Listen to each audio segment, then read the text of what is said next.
The following is a special presentation of Tony Kurre Radio.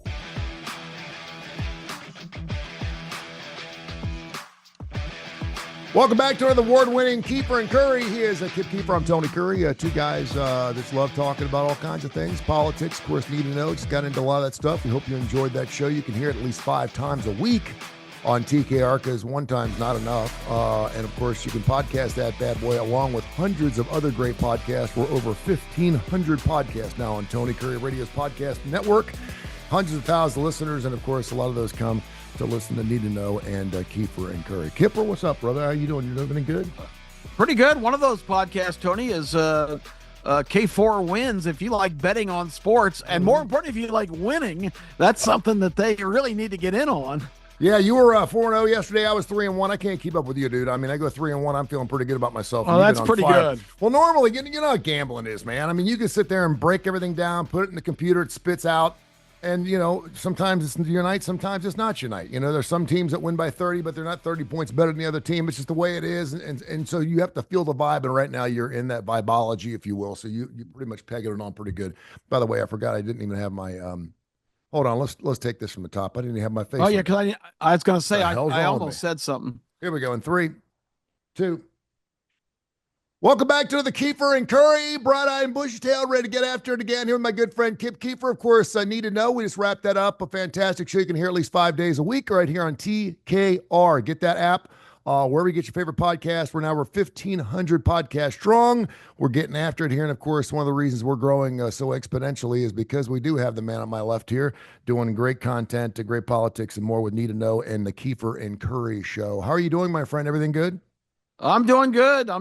You talk about all the podcasts. Tony K4 Wins if you like betting sports, but more important, if you like winning, good place to go. One of our better podcasts. No, you know, your son's part of this too, Case Keefer, and Kai Gregory, one of our great clients, and he's been working both sides of the fence now for a long time. So I feel like we really got a good, I don't pretend to be a handicapper. I do a lot of work and I do a lot of research and stuff. But sometimes you're just in your vibe. You know, even the best handicappers will go 0-10 once in a while, and some of the worst guys will go 10-0. It just happens. So you have to look over the longevity of what you're doing. We've been doing this thing now for a year and a half. I think we've had like one losing week throughout the entire thing. And all four of us kind of get together. If we like a play, we'll play it. If we don't, it doesn't go up. And you've just been red hot. And if you're getting ready for the SEC basketball tournament, I would listen to no one but Kip Keefer on that because you've really had your finger on that. You got to feel the vibe. You know, you got to feel the vibe. We look at lines. We're like, well, why in the world is Alabama an 8-point dog against Auburn? Why is that? I mean, everyone on paper, that looks about right. And a lot of people, obviously,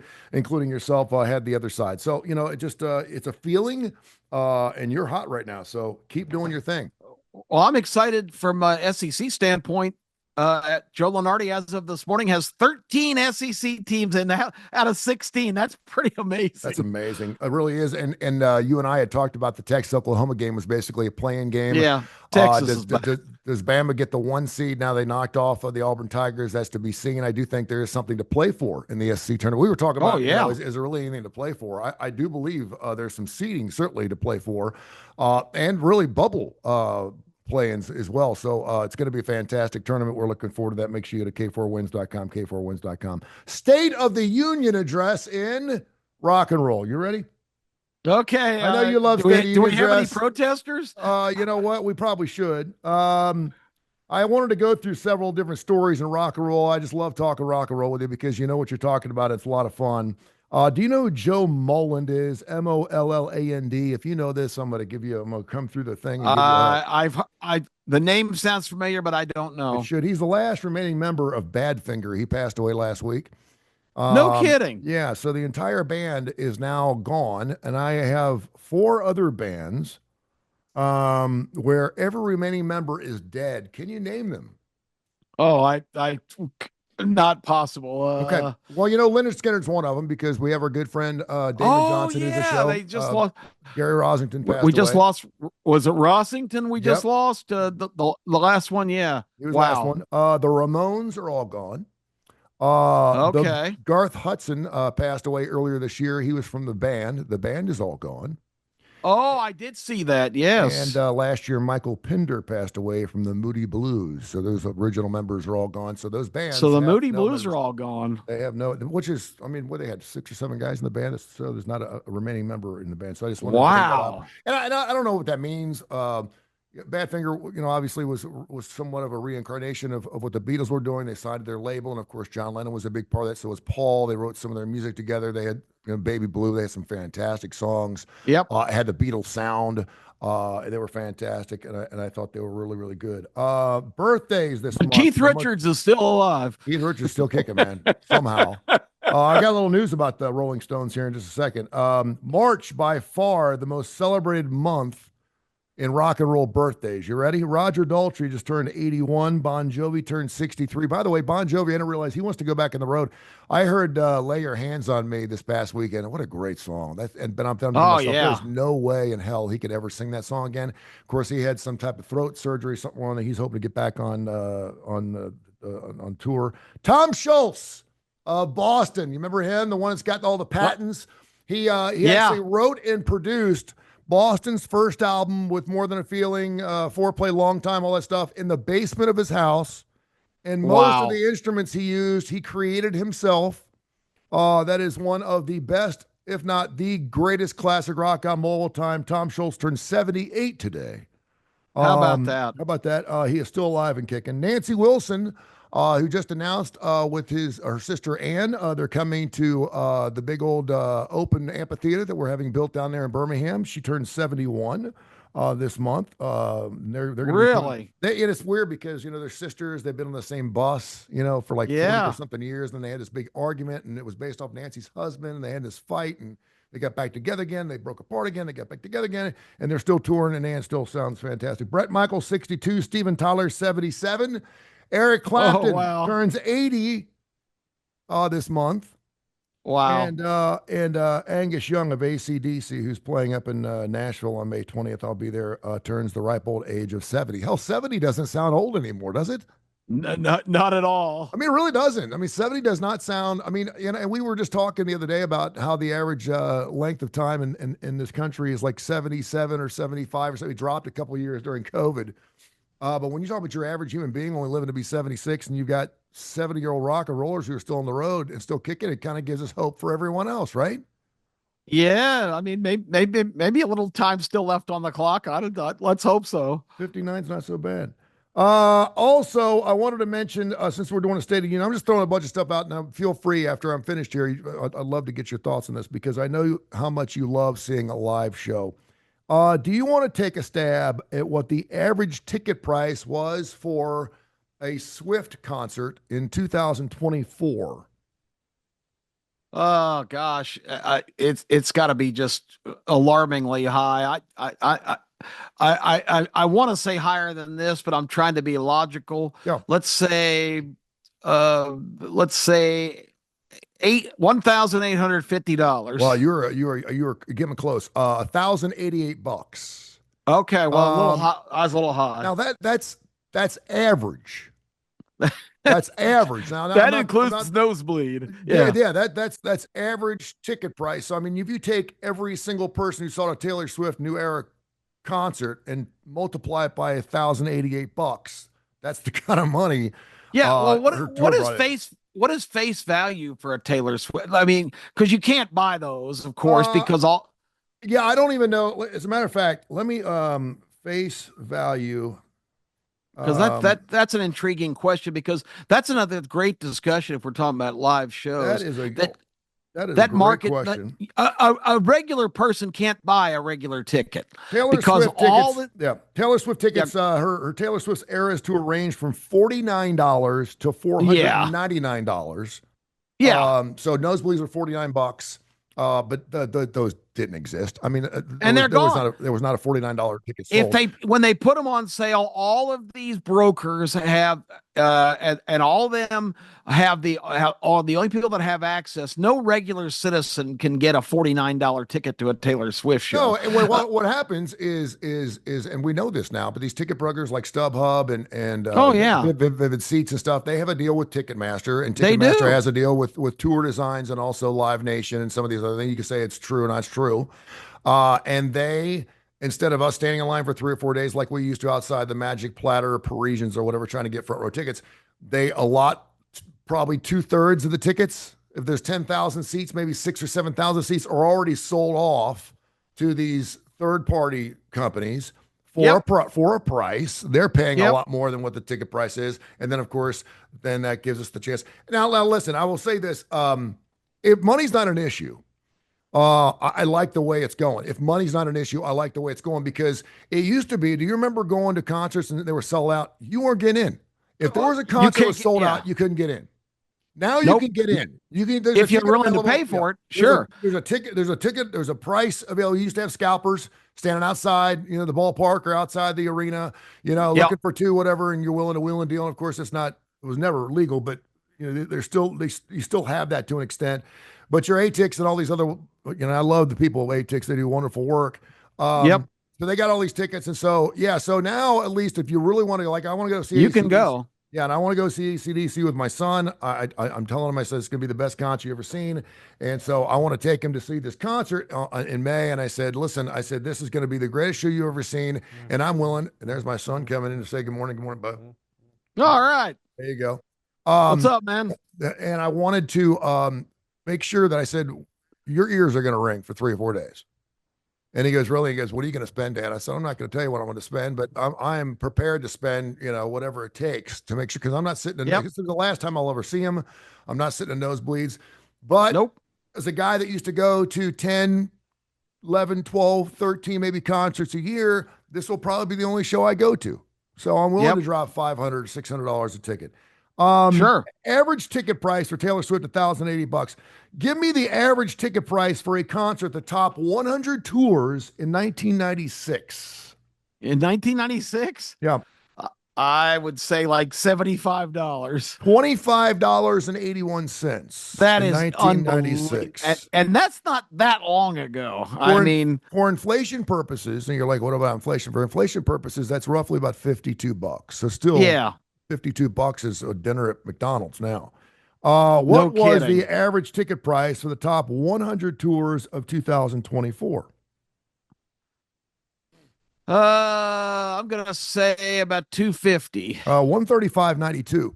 So okay. Now I remember when the Eagles came through town with Hell Freezes Over, and I think that was 1998, 99, something like that. And it was the first time we'd seen $100 ticket in this town, and people were like, "Whoa, we're spending $100." I think it was $99, and let me tell you, it was well worth every price. Chicken feed. I'm thinking to myself, "Wow, that was nothing back then." But when the average ticket price was $26, $99 seems like it's quite the pill. By the way, you could have seen Bruce Springsteen in 1975 for $7.75 on his tour. That's what the going price was. 1981 to 2012. Concert prices, that's where they really jumped up, exceeded over 400%, which was much higher than the 150% that the consumer price index inflation actually added on. So ticket prices have just gone crazy. And listen, it's a supply and demand thing. If they start putting tickets out there and there's empty seats, then they're going to drop the ticket price. And Ticketmaster's already said they've got this deal where they actually will price the tickets based on the demand. So if everyone really wants this hot ticket, you're probably not going to go. And this goes for, you don't think that we're paying the NILs? You don't think we're paying these quarterbacks that are making millions of dollars? You don't think we're paying their ass? We're paying for it. The fans are paying. Well, you and I talked about, now you and I have both been blessed, you more so than myself, and I'm ecstatic for you because you've worked your ass off for everything you've got in your life. But ticket prices don't really change a whole lot. If you need to go see a show or you want to go see a show, you want to sit in the front row. I'm going to go at this stage. At a thing, you're going to go. I'm probably at that point, but it certainly hurts me a little bit more. But if you're average Joe, and that's taking well, you still got kids at home. Well, that's true. But it's also taking an effect, Kip, that I used to never pay for tickets. Oh, of course not. And you were on stage introducing half of these people. I mean, I never paid for. Of course not. I can't remember the last time. I mean, I paid $300 for $600 for a pair of tickets for the Doobie Brothers. The last time they played the Oak Mountain Amphitheater, that was like 2 3 years ago, and it was $600 for the Doobies, for the Doobie Brothers, a band I'd seen them like 25 times. But it was the first time that Michael McDonald sang with them, and I was like, I got to see, because I love Michael McDonald. I would have loved it if he would have sang some of his solo stuff, but he didn't. and it was well worth the entire price. So it's one of those things. Now we're going to have to start picking and choosing on who we get to see. We don't get to see all the shows, but yeah, I never paid for a ticket, and of course, I was always backstage. I was always doing my thing. The other thing that I think is really interesting is as these rock and rollers have gotten a little older, they're getting cranky. And what I mean by cranky is they're on the road, they're 75 and 80, and they're not playing the songs that we want to hear. For example, Warren Zevon, the last 20 years of his career, would not play Werewolves of London, which was, of course, one of his best songs. Which is known for, yeah. Yeah, which he's known for. I saw Todd Rundgren play down at Work Play about, I say 6 years ago, so it was probably closer to 10, and he played I Saw the Light. And then he said, if you're here for all those other, pardon me language, if you're here for all those other pussy slow songs, you're not getting them tonight. We're rocking. He said, so if you're here to hello, it's me. Hello, it ain't happening. And then he do a rendition of Lunatic Fringe from Red Rider, which was like, yeah, what the hell? I mean, he rocked. I mean, he did sing Love Is the Answer, which was really bizarre because that's good. Wrote that song for England and John Frocoli. And when he was with Ringo Starr and his all-star band, he actually played that song. And if you ever get a chance, if you love that song, Love Is the Answer, go listen to the Todd Rundgren version of that song. It's amazing. It's really, really incredible. So he went play it. Pat Benatar. She is on the 80s cruise as we speak, and you will not hear Hit Me With Your Best Shot, her most famous song, because of her anti-gun stance.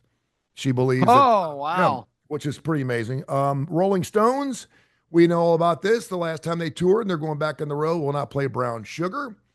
Keith Richards said, what's the big deal? It's an old song. I hope it comes back. It's one of their most well-known songs, and of course, that on the heels of all of the talk of slavery and taking down civil rights and Civil War statues and all that other stuff. And if you listen to it, it talks about black women and slavery and blah, blah, blah, blah, blah. How come you taste so good?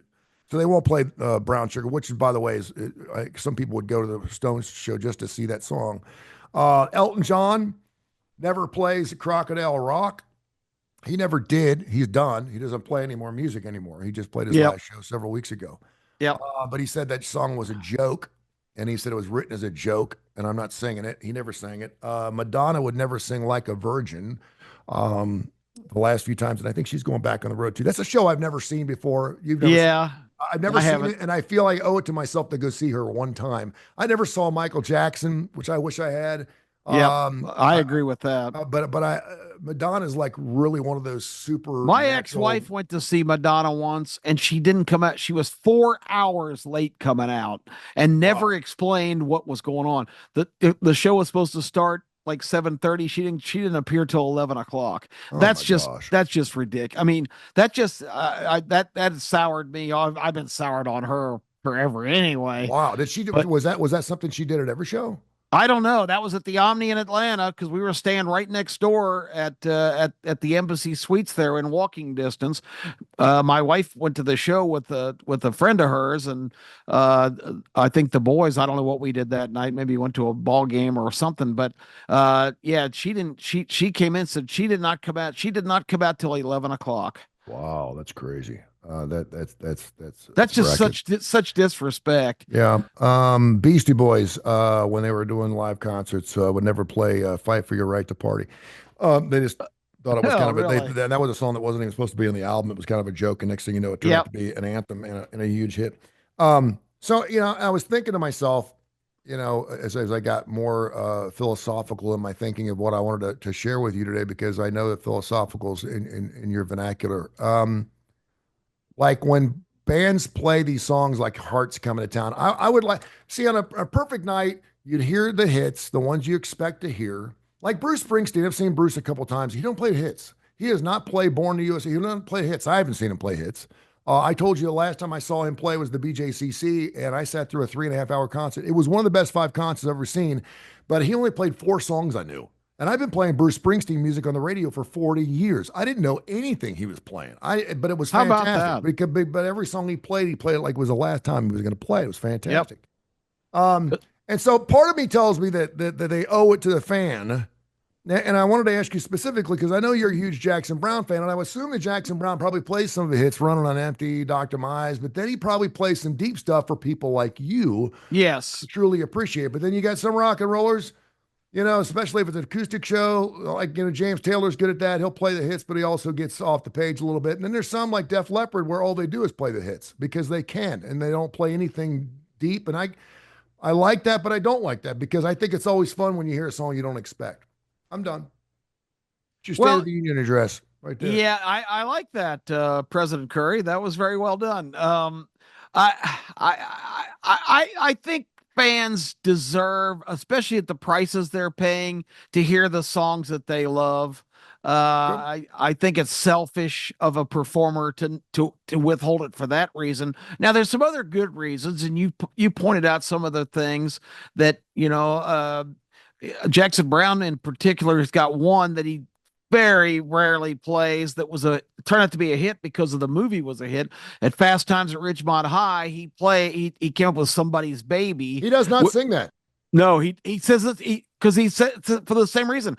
I'm embarrassed by that song. I did it for Cameron Crowe, my friend, who was the producer, who by the way was Nancy Wilson's husband. Yeah. Nancy Wilson in the movie Say Anything sings the theme song, which is an obscure song nobody knows called All for Love that I just absolutely love the lyrics of that song.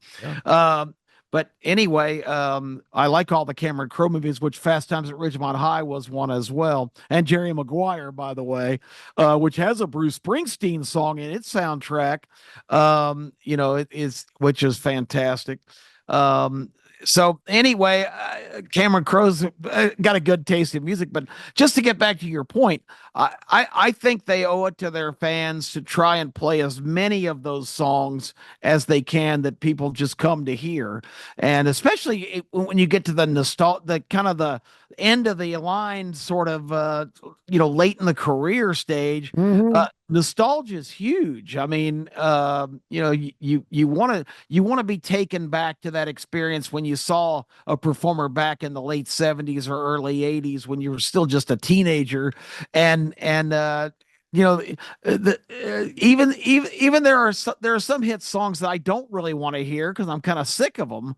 But on the other hand, I feel people that don't really know a whole lot of the songs, that is one of the great allures. If you get a resume and a catalog where you've got all these great songs that people know, I just think it's a lot better show if you mix in as many of those as possible. I think Buffett was one of those guys too, where he had his greatest hits. No one knew. I mean, they knew Margaritaville and Brown Eyed Girl. I knew some of his songs. And then I mentioned the fact that I was at Timberwolf Amphitheater in Kings Island Amusement Park, and I vividly remember him walking out on stage, and he thought he was at the wrong city.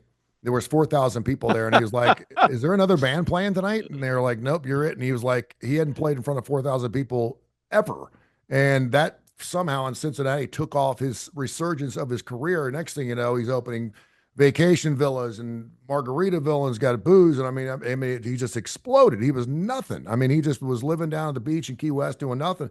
And somehow Cincinnati embraced him, and to the point where they were playing 5 shows a week.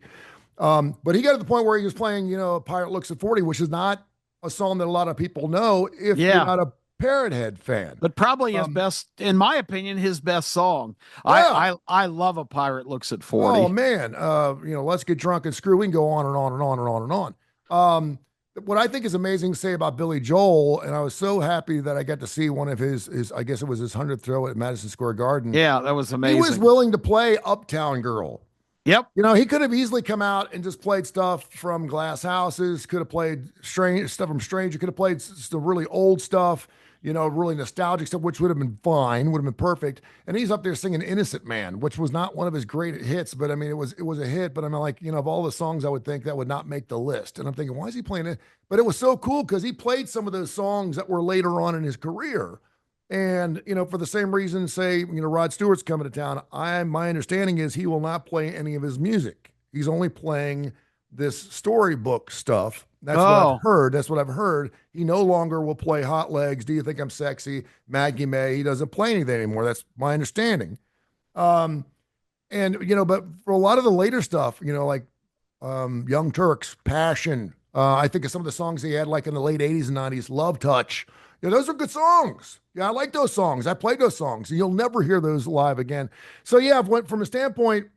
I guess I don't want. I want if a musical artist, I owe it to them in their 40 or 50 years of writing music for me and playing music for us, because a lot of people say that the musicians are there to sing and write music for us, for the fans, for it to be heard. Okay. A lot of musicians don't do it for us. They do it because that's who they are and that's what they love to do. And I'm trying to think. Jerry Rafferty was a prime example of this. Did the Steelers wheel thing, stuck in the middle with me, then came out and did a solo thing, and with Baker Street and what was the other song off that album? I can't remember. Anyway, it was another huge hit he had off of right down the line. Is it right down the line? I think that is right. Yeah, he would not tour, and the label was like, "You got to tour." And he's like, "I'm not touring." He's like, "I don't like doing it." And they're like, "You've got to support your album. Do you want to sell albums?" He's like, "I don't care. I'm just playing music. This is what I do. I'm here for the art. Yeah. This so happened to turn out to be a hit. Super great, but I'm not touring. I'm not going on the road. I'm not." And he very rarely ever did it. Steely Dan was a lot like that. I remember that. The 70s and 80s, and of course, they made all their money from their studio thing. All they had were studio guys playing their music. They made squat. So the only time any of their studio guys made money is when they went on the road. And so they're like, we don't need to go on the road because we write all the songs. We're making our ASCPIs and we're getting all paid for that stuff. So we don't. So, and then till, about 25 or 30 years ago, and all of a sudden, Fagan and Becker started hitting the road. Now, of course, it's just half of them left. And thank goodness, because they still sound fantastic. It's one of the best concerts I've ever seen, Steely Dan. That was just several years ago, despite the fact they've been out for 50 years. So part of me is like, yeah, it'd be nice if you played a little bit of this. I'm trying to think. I really wanted to hear like 10th Avenue Freeze Out from Bruce Springsteen. Oh yeah, it's one of my favorites. One of my favorite songs, and I waited all night for that thing. And back then we didn't have the internet to we could look up, and I couldn't see the set list. I couldn't follow. Now you know exactly what they're going to play. A lot of rockers hate that, and I would say, well, come out with a different show then. A lot of concert guys have A, B, and C shows. They'll do an A show, B show on Tuesday, C show on Thursday, and they'll have the main platform of great hits and stuff, but then they'll sprinkle in different stuff, which is fine because it also makes people go see them more than once. And I'm sure you've done that. You've seen Jackson Browne probably in back-to-back nights, and he probably played two totally different shows. It just happened last year in Nashville and here. Yeah. And it was a completely different list. And I'll tell you what, like Jackson Browne does now. And Jackson Browne used to, when he was younger, I mean, he has made a huge metamorphosis, and you spent a lot of time with him at a show here and got kind of inside his head a little bit. But back in the day, when people would yell out things and call for songs, he didn't have any tolerance for that at all. We've got a plan here, enough of that, whatever, or they'd be yelling during or making noise during like a solo of one of his performers, and he'd say, and after it, he would like scold him. "I'm paying this guy a lot of money to be out here on the road. I want to hear what he's doing. I don't want to hear, a bunch of disturbance." I mean, he had no tolerance for the fans. Now he actually puts up with Tony. As soon as he finishes a song, he's got such a catalog that everybody in the crowd is yelling out a song for him to play. Yeah, and he's very good about not, he'll make jokes about it, because somebody will yell some ridiculous song. You go, "I wouldn't play that here in 10,000 years." But the last time I saw him in Vegas, which was a more intimate show, it was a smaller room at the Venetian.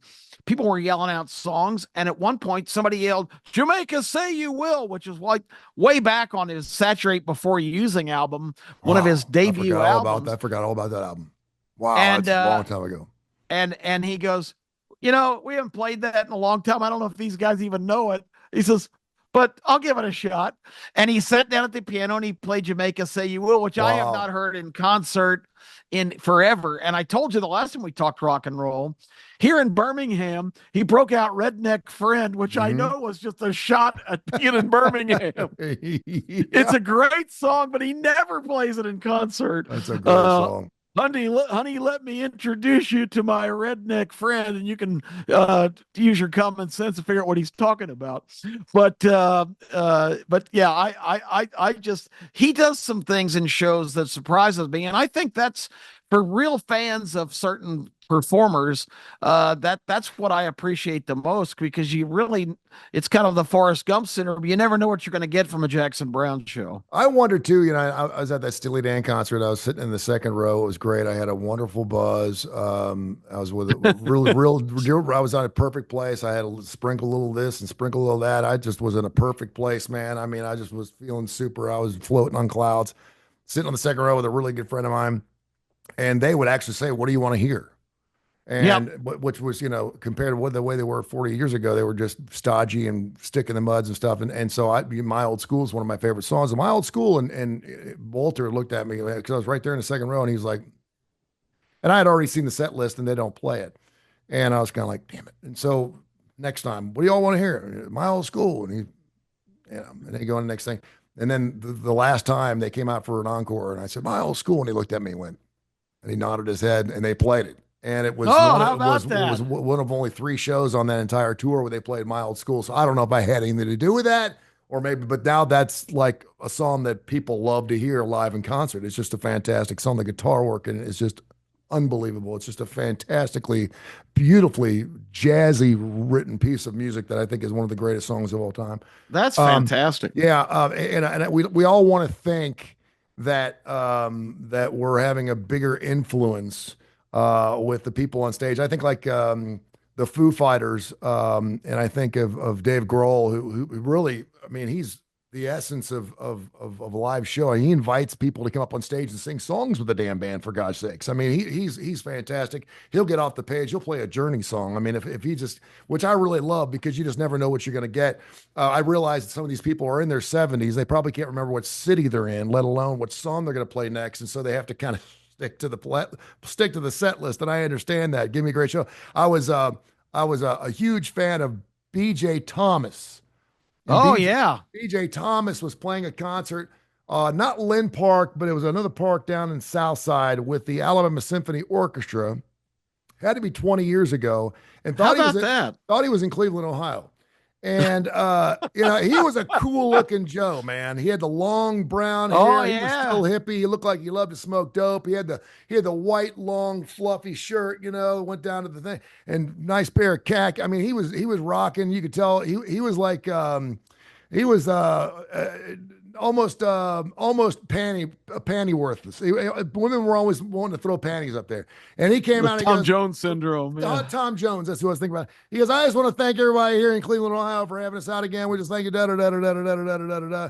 And people just got real quiet. And he goes, oh, I'm just fucking with you. I know I'm in Birmingham, and he didn't know he was in Birmingham. Someone was like, PJ, we're in Birmingham. And then, of course, he went into the theme song to Moonlighting. Remember, he wrote the theme song. Oh, yeah. Bruce Wolf. Great. But it was a fantastic show. So yeah, but I love artists, and I think as we've gotten older, James Taylor's done this wonderfully. He did a whole concert where he was by himself, and he had a reel-to-reel machine, and he put the reel-to-reel machine on the floor, and it would play along with the music, and so it would play the background music. He would play a lead guitar and sing the song. So it was a cut between a full band and an unplugged, if you will. Oh, It was okay. fantastic.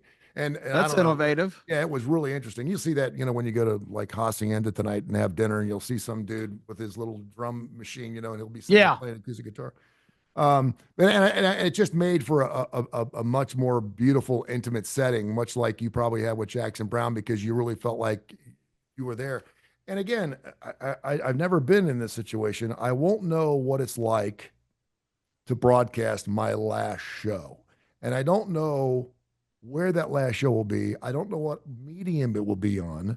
I don't know if I'm even going to control. I didn't even control my last show I did on terrestrial radio because I was on Jocks, and I got fired after the show, and I was like, man, it would have been nice to say goodbye. I mean, after 33 but they years. They don't want you to do that. No, When they ended my show, The Ride Home, the program director, whose name I shall not mention, Matt Murphy. Thank you. You're welcome. Was I don't at the mind. station at 7 o'clock, which I should have known was bad news. And he came in and said, that was your last show. I mean, that's such bullshit. Yeah, it really is. Like I'm gonna go off and criticize management the next day if I get to come back. Yeah. And I was, again, this is sour grapes, but like No, that's you, good. I understand, man. What? decisions in that business are a lot of times not based on performance or numbers. It's based on people's egos, Yeah. and it's really just shameful that You're it's done that spot way. on. And I was just thinking about this the other day because someone asked me the other day if someone offered you $200,000 to go back on terrestrial radio, would you do it? And I was like, no. And they're like, really? And I'm like, now, 3 or 4 years ago, maybe I was in a little different spot, going through a divorce. Money was tight, got 3 kids. To know that I had a check coming in every 2 weeks would have been something I considered. Absolutely. I mean, I went to Atlanta, looked at a job opportunity, went to Dallas, went to Louisville. I looked at some other things, and they were offering me 65 grand. I was like, "Pfft, I made that in bar money last year. That's not what I'm going to do. So, but now, it just took some time. But now, I would never be able to do I'd never be able to work with you. We would never do a television show on ABC 30. Well, things work out. Things work out. You just have to be faithful. You have to be trusting. You have to surround yourself with good people that you trust that will straighten you out and tell you what the deal is. And I consider you one of those people in my life. And, a lot of people don't realize that someone was like, how's your best friend Kip? I said, I said, I use that. I don't use that term very, very loosely best because that says a lot about a person. I said, but what I realized is he's been around as long as I have been. I said, we never really worked together.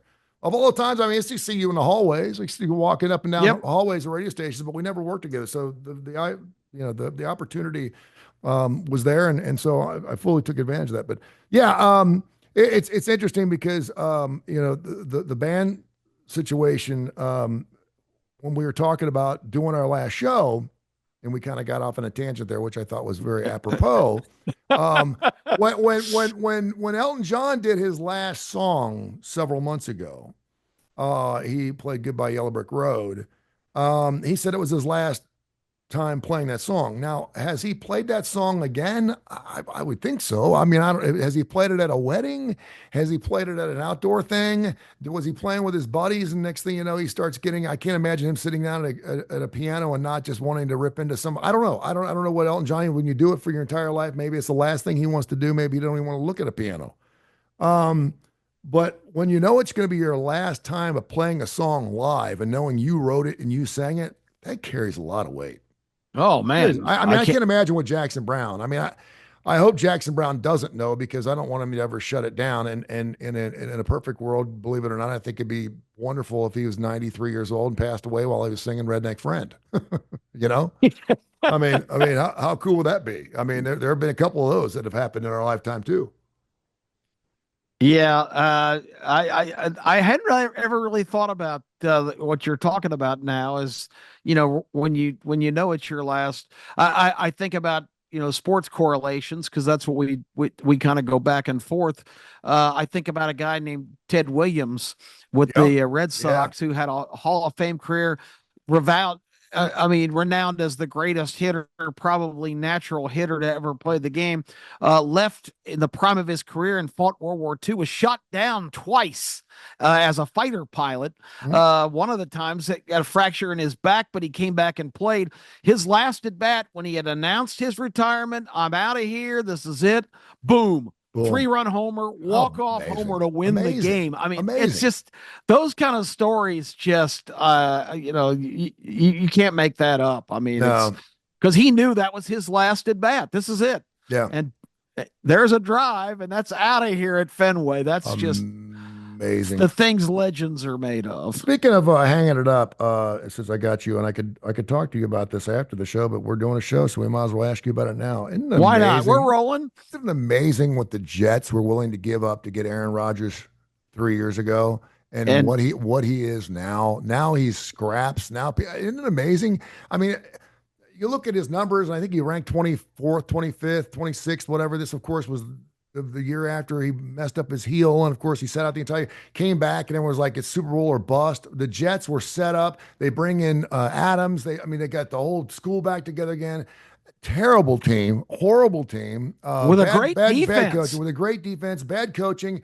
And all of a sudden, people are like, okay, is this guy, is he going to be a backup in Pittsburgh? And it's just amazing to me. If you're a GM, first of all, how much gas do you think's left in his tank, and what do you think he's worth? Because you don't know. I mean, every year it's a 1 year deal, right? I mean, it's a 1 year Yeah. deal. Like you said, they mortgaged everything to get him because he had come back from injuries and everything and had a really good year in Green Bay 3 years ago. And the Jets said, well, he's still got it. He's the guy to come in here and turn this whole thing around. But it takes more in any kind of organization than just the quarterback. Robert Saleh, the head coach, just wasn't up for the job. You've got to have all the pieces. You can't just, pick and choose. And then, who knows what kind of year coming off the good year in Green Bay that he could have had 2 years ago when he lasted. After all that hype, Tony, talk about things that you never can anticipate. We talked about Ted Williams. Who could have thought that in the third play of the regular season he would tear his Achilles and be done? He never got a chance to play when he was still at a high level. So he sits out a whole year getting that healed up. He turns another year older, and who knows what kind of toll that took. How dedicated was he to really being in the top shape? Was he really mentally prepared to play after sitting out a year after that horrendous injury? And it just was a disaster this year. He didn't have very good weapons around him. Their defense was great, but they weren't much. And all of a sudden his market value is 42 years old now, and he's done. Yeah. It's just unbelievable how all that unfolded. And as you mentioned, it's just a story that, if he does want to play, no, he's not going to be, worth a big contract anywhere. He's not willing. He's just the kind of guy. He's not going to come in and mentor a younger quarterback. It's just not his style. He's not built that way. So, you're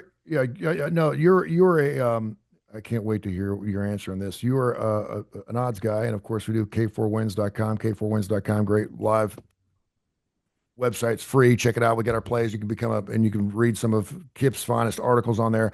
Right now, New York Giants 250 to 1 to win Super Bowl 60. If they sign Aaron Rodgers, which is where it looks like he wants to stay up in that part of the country. So the Giants are looking like, I don't know what's going to happen to Justin Fields. It's been really strange. It's just amazing how one night a guy can just be like everything, and the next night nobody wants him. I mean, it's like quarterbacks are feeling the running back effect, right? The running back effect is like you could rush for 1,300 yards the next season. You're looking for a job. If he goes to the Giants, what will the odds of a Super Bowl for the New York Giants go down to? 250 to 1 right now. I don't think they'll change a whole lot because I don't think anybody has the expectation. Look at the quarterbacks that are successful now, Tony. They're mobile. Aaron Rodgers can barely move. Yeah. He's just a statue in the pocket. The Giants, the poor Jones has been the quarterback the last few years, has had a target on his back. I mean, they don't block anybody. If they don't invest every bit as much in an offensive line and keep Rodgers upright, he's not going to be impactful. Yeah. Right. It's just his time has passed. I mean, he can't escape minimal pressure. You look at Patrick Mahomes, who makes plays on the move. You look at Jalen Hurts. These guys are just prime athletes in the absolute zenith of their career. Aaron Rodgers, for all intent and purposes, wasn't even that kind of quarterback at Green Bay. He can make things happen, but that guy is gone. He is not coming back. Congratulations to Josh Allen, by the way, too. He just signed a contract last night. Oh, another prototype. $250 million guaranteed. What a beast he is. Man, is he good. He really is. And I mean, that's like, okay, you've locked him up. Now how many Super Bowls are we going to win? I mean, and how much better a Super Bowl would it have been?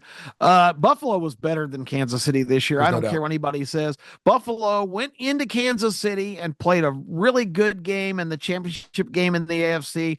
If the tight end catches the ball there on a fourth down play He was right there. late in the game, right in his hands. He dropped it. Knox, the tight end. If he catches that ball, I say more than likely Jones, they get in the end zone, and it would have been Buffalo against Philadelphia, and I think that would have been a hell of a Super Bowl. If Josh Allen doesn't win a Super Bowl, it'll be the biggest travesty in sports. Oh, I'm serious. man, I mean, he bust his ass. He worked so what hard. A gamer. He would play for the other 21 guys on the football field if he could.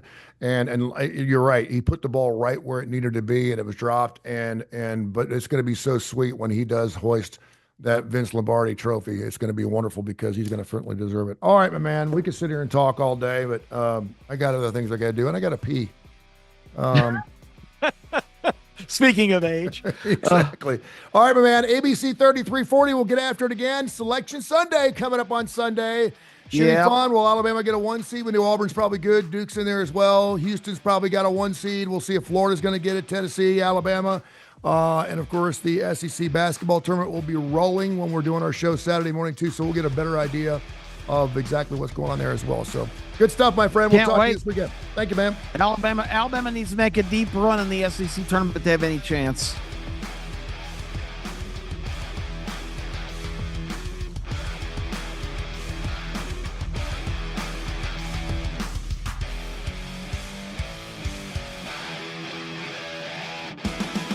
This has been a special presentation of Tony Curry Radio.